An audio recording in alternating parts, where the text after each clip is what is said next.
Fíjate muy bien en lo que te voy a contar, porque lo que acaba de pasar en este mundial es de no creerse. Mientras la FIFA cobraba boletos de hasta casi $11.000, y hasta la BBC salió a decir que a la FIFA le exigieron explicar por qué sus precios estaban tan por las nubes. A unos kilómetros de esas salas frías y calculadas, pasaba exactamente lo contrario. 200.000 personas. Sin boleto. Sin permiso. Sin torniquetes. Llenando el corazón de la Ciudad de México hasta donde alcanzaba la vista. Y aquí está lo que casi nadie te está contando completo en los medios tradicionales: los propios números del gobierno, presentados en la mañanera, terminaron dejando a Estados Unidos y a Canadá por debajo, en su propio mundial.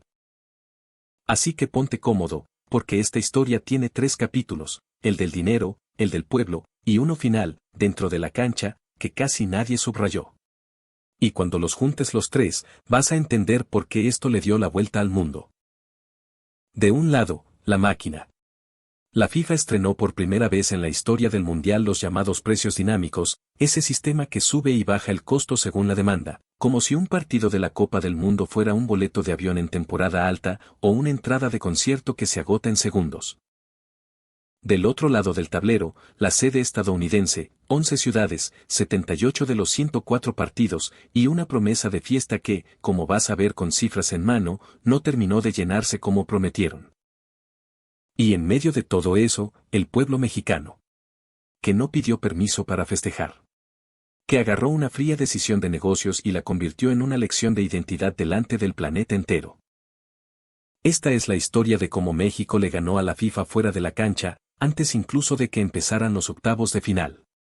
Y te lo voy a demostrar paso a paso, con datos que puedes verificar tú mismo. Vamos a los números, porque aquí es donde la cosa se pone seria. Según lo reportado por medios como Fortune y la propia BBC, los boletos de este mundial llegaron a costar desde unos $60 hasta casi $11.000 el asiento. $10.990, para ser exactos. ¿Y ese boleto barato de $60 que tanto presumieron en los comunicados? Léelo con cuidado, se repartió solo a través de las federaciones de cada país, no en la venta abierta al público. O sea, para el aficionado de a pie, para el que ahorra meses para ir con su hijo, ese precio prácticamente no existía.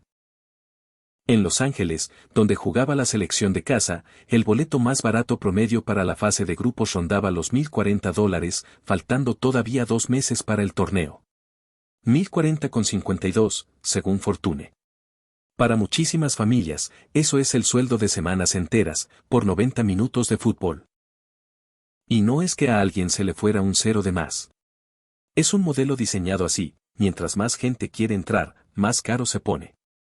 La emoción de un país convertida, en tiempo real, en el precio de la entrada. Y no lo decimos nosotros. La presión fue tal que fiscales de varios estados de Estados Unidos abrieron una investigación contra la FIFA por, presuntamente, generar escasez artificial y manipular esos precios dinámicos. Cuando hasta las autoridades del propio país anfitrión te empiezan a investigar, algo huele muy mal. Piénsalo un segundo: el organismo que administra la fiesta más grande del planeta, obligado por la prensa a explicar sus precios y señalado por la justicia de la casa. Ese es el villano de esta historia. Y no lo inventamos, quedó por escrito. Y agárrate, porque el contraste es brutal. Mientras allá se hablaba de $10.000 por un asiento. Acá, la entrada costaba 0 pesos. 0. El Zócalo capitalino se convirtió, con todas sus letras, en el fanfest más grande de todo el Mundial 2026. 39 días de fiesta.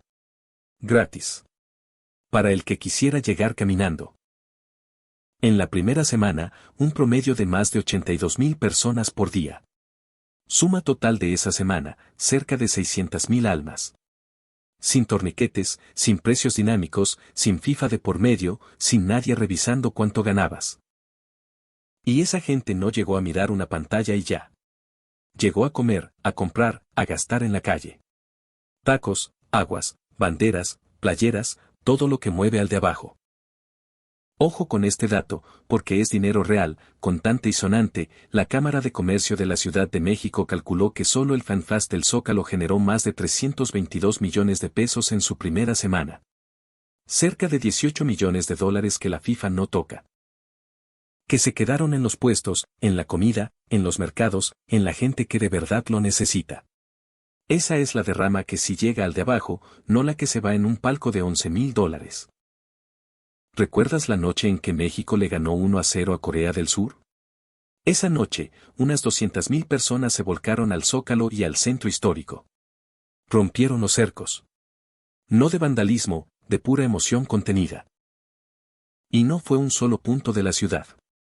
Esa misma noche, más de 330.000 personas festejaron en 18 puntos distintos de la capital. 18 fiestas simultáneas. Una ciudad entera convertida en un solo estadio a cielo abierto. Los precios de la FIFA dejaron a miles fuera del estadio. ¿Y sabes qué hicieron los mexicanos? No se quejaron y se fueron a su casa. Se hicieron su propio estadio. En la calle. Con su bandera, su bubucela, su tambor y su gente. Como bien lo señaló la prensa internacional, a los aficionados que dejaron fuera por el precio, no los detuvieron. Tomaron la celebración en sus propias manos. Y la volvieron más grande que cualquier tribuna. Eso, mi estimado, no se compra con precios dinámicos. Eso no lo genera ningún algoritmo, ningún departamento de marketing, ninguna hoja de cálculo. Eso se llama pertenecer. Y no se vende. Y aquí llega el dato que le dio la vuelta al mundo, porque no salió de un influencer ni de un fan emocionado. Salió de la propia mañanera. La Secretaría de Turismo, con la titular Josefina Rodríguez Zamora, presentó frente a la presidenta Claudia Sheinbaum las cifras oficiales de la primera etapa del torneo. Crecimiento turístico en la primera semana del Mundial. Presta muchísima atención a esto. México, más 5%. Estados Unidos, apenas más 3%. ¿Y Canadá? Menos 2%. En negativo. Cayendo. En su propio Mundial. Léelo otra vez, despacio, porque es demoledor. El país al que le dieron el papel de acompañante, creció más que los dos que se suponía eran las estrellas del espectáculo. Nadie lo esperaba. Ni ellos mismos. ¿Y la ocupación hotelera en la ciudad de sede? En México llegó hasta el 95% en días de partido. En Estados Unidos y en Canadá, el máximo apenas rondó el 55%. Casi el doble, de este lado de la frontera. Medios como el argentino Ámbito lo pusieron sin rodeos, sin adornos. México registra un éxito turístico, mientras Estados Unidos queda por debajo de las expectativas y Canadá decepciona. Repito, eso no lo escribimos nosotros. Lo reportaron ellos, desde afuera, mirando lo que pasó. De los 3 países anfitriones, México fue el de mayor crecimiento. El Estadio Ciudad de México recibió más de 240.000 aficionados, el segundo recinto más concurrido de todo el torneo. Y la derrama proyectada superó los 1.800 millones de pesos solo en las sedes. De hecho, la propia presidenta proyectó que, al cierre del Mundial, la derrama para el país podría acercarse a los 3.000 millones de dólares. Imagínate el tamaño del mensaje, nos dieron el papel de invitado de relleno, y terminamos siendo los anfitriones estrella del cartel. Y es que México no solo recibió turistas. Los adoptó. Seguro ya viste los videos que le dieron la vuelta a las redes en cuestión de horas, los aficionados coreanos, de pronto, estaban en todos lados. La comunidad coreana viviendo el partido en el Ángel de la Independencia, mezclada entre banderas verdes, cantando en 2 idiomas, llorando, abrazando a desconocidos que veían por primera y última vez en su vida. Fans de Corea, de Colombia, de Brasil, envueltos en la bandera mexicana sin haberlo planeado.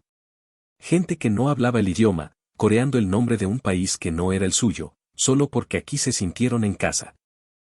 Extranjeros que llegaron por un partido y se fueron con una segunda patria. Eso es lo que ningún estadio de lujo, ningún palco de 11.000 dólares, ninguna campaña millonaria puede fabricar. Eso solo lo da la calle mexicana, gratis. Y si crees que esto ya es impactante, espérate, porque apenas vamos a la mitad. Todo lo que te conté hasta aquí pasó fuera de la cancha. El dinero, la fiesta, el turismo. Pero falta lo que pasó dentro. Y eso, mi estimado, es la verdadera bomba de esta historia. El dato que amarra todo. Aguántame tantito, porque viene lo mejor.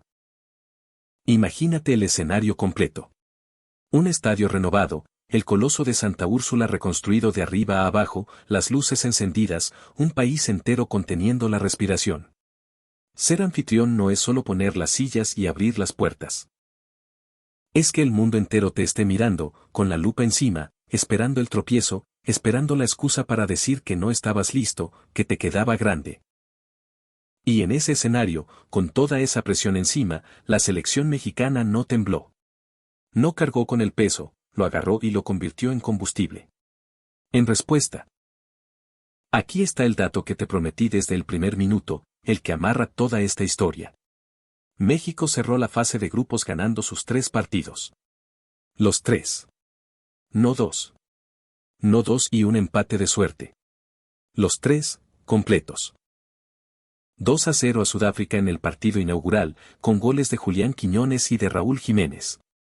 1-0 a Corea del Sur en Guadalajara. Y 3-0 a Chequia, dejándola eliminada.